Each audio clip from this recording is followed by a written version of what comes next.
Hello दोस्तों, स्वागत है आप सभी का हमारे YouTube चैनल सम्राट अशोक स्टडी पॉइंट में। तो आज हम पढ़ेंगे रस का टॉपिक, जिसे हम इसकी परिभाषा जानेंगे और ये क्या होता है, इसके कितने प्रकार होते हैं, आइए सब कुछ जानते हैं इनके बारे में। देखिए ये लिखा हुआ है, हमने कुछ मोटिवेशनल फैक्ट लिखा हुआ है यहाँ पर। रटना नहीं है, समझना है। क्या करना है?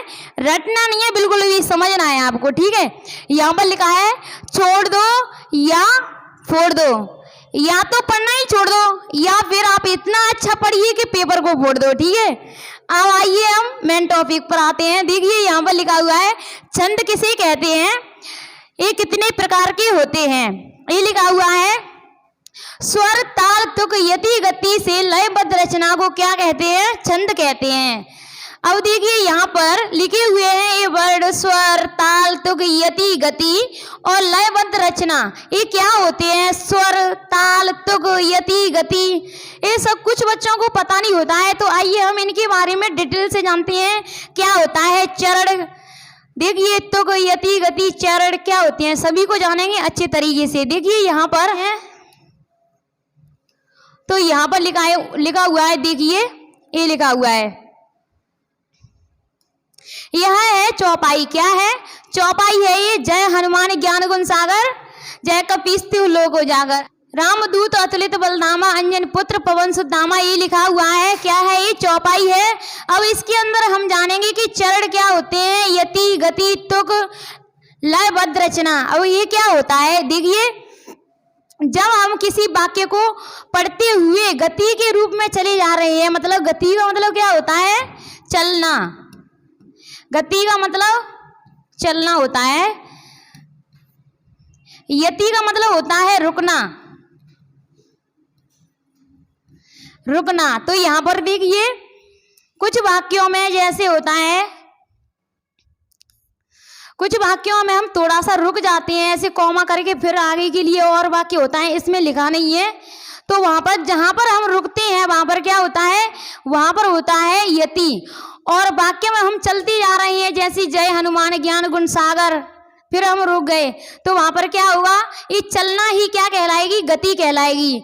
अब देखते हैं हम चरण क्या होता है। चरण देखिए ये एक वाक्य है, इसको हम कहेंगे चरण।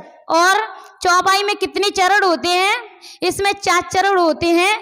प्रत्येक चरण में ये 16-16 मात्राएं। तो आज हम सभी मात्राएं गिनना और मात्राएं किसके आधार पर रखी जाती हैं, इस सब कुछ जानेंगे, ठीक है। और देखिए मैंने आपको बताया, अभी क्या बताया? यति और गति, समझ आ गया होगा आपको, आई होप। देखिए यहाँ पर लिखा हुआ है चरण। चरण भी हमने अच्छे तरीके से समझ लिया। क्या चरण? चरण का मतलब समझ लीजिए आप, वाक्य होता है। अब देखिए हम तुक समझते हैं। तुक, तुक क्या होता है? जैसे वाक्य के पीछे एक जैसे शब्द लिखे हुए हैं। देखिए यहाँ पर जैसे जय हनुमान ज्ञान गुण सागर, जय कपीस लोक उजागर, तो उजागर और सागर एक जैसी तुक वाले लग रहे हैं ना। तो यहाँ पर देखिए बल धामा लिखा हुआ है और दामा लिखा हुआ है। क्या लिखा है? दामा लिखा हुआ है। तो यह तुक है, मतलब एक जैसी तुक मिला रहे हैं। पीछे वाले शब्द एक जैसे होना दे, तो समझ आ गया होगा कि तुक क्या होती है। तो देखिए अब हमने समझ लिया कि छंद क्या होता है। ये लिखा हुआ है स्वर ताल तुक यति गति एवं लयबद्ध रचना को छंद कहते हैं। अब हमने ये सभी तो जान लिए। अब लयबद्ध रचना क्या होती है? जब हम स्वर ताल के साथ में किसी वाक्य को गाते हैं, लय के साथ गाते हैं, तो उसे कहते हैं लयबद्ध रचना। अब समझते हैं आगे के लिए। देखिए इसके कितने प्रकार होते हैं? यह 2 प्रकार के होते हैं। देखिए मात्रिक छंद और वर्णिक छंद।